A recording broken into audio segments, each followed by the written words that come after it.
Football ইতিহাসের অন্যতম সফল ও ভয়ঙ্কর আক্রমণত্রয়ী মেসি, সুয়ারেজ ও নেইমার। বার্সেলোনার সেই এমএসএন জুটি ভেঙে যাওয়ার প্রায় এক দশক পর আবারও একসঙ্গে দেখা যেতে পারে এই তিন মহাতারকাকে। তবে এবার বার্সেলোনায় নয়, তাদের নতুন ঠিকানা হতে পারে যুক্তরাষ্ট্রের ইন্টার মায়ামি। একসময় তাদের পায়ের জাদুতেই কাঁপত ইউরোপের সেরা রক্ষণভাগ।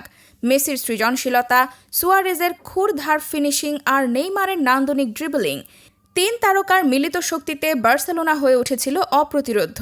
ফুটবল প্রেমীদের হৃদয়ে জায়গা করে নেয় এমএসএন নামের সেই মহাকাব্যিক ত্রয়ী।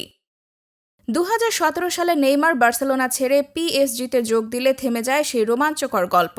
পরে মেসি, নেইমার আবার সতীর্থ হলেও একসঙ্গে তিনজনকে আর দেখা যায়নি। বর্তমানে মেসি ও সুয়ারেজ খেলছেন মায়ামিতে। এবার সেই গল্পে নতুন অধ্যায়ের ইঙ্গিত।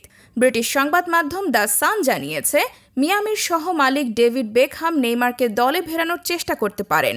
গুঞ্জনে আরও ঘি ঢেলেছেন ব্রাজিলের সাবেক তারকা ফেলিপে মেলো। তার দাবি, সান্তোসের সঙ্গে চুক্তি শেষ হওয়ার পর আগামী জানুয়ারি থেকেই মায়ামির জার্সিতে দেখা যেতে পারে নেইমারকে। তবে মেলোর বক্তব্য এখনও নিশ্চিত খবর নয়। নেইমারের সান্তোসের সঙ্গে চুক্তি রয়েছে ডিসেম্বর পর্যন্ত। এরপর কি করবেন তা নিয়ে সিদ্ধান্ত নেননি তিনি। অবসরের কথাও ভাবছেন না বলে জানিয়েছেন ব্রাজিলিয়ান তারকা। সবকিছু ঠিকঠাক এগোলে প্রায় এক দশক পর ফুটবল প্রেমীরা আবারও দেখতে পারেন সেই জাদুকরী ত্রয়ীকে।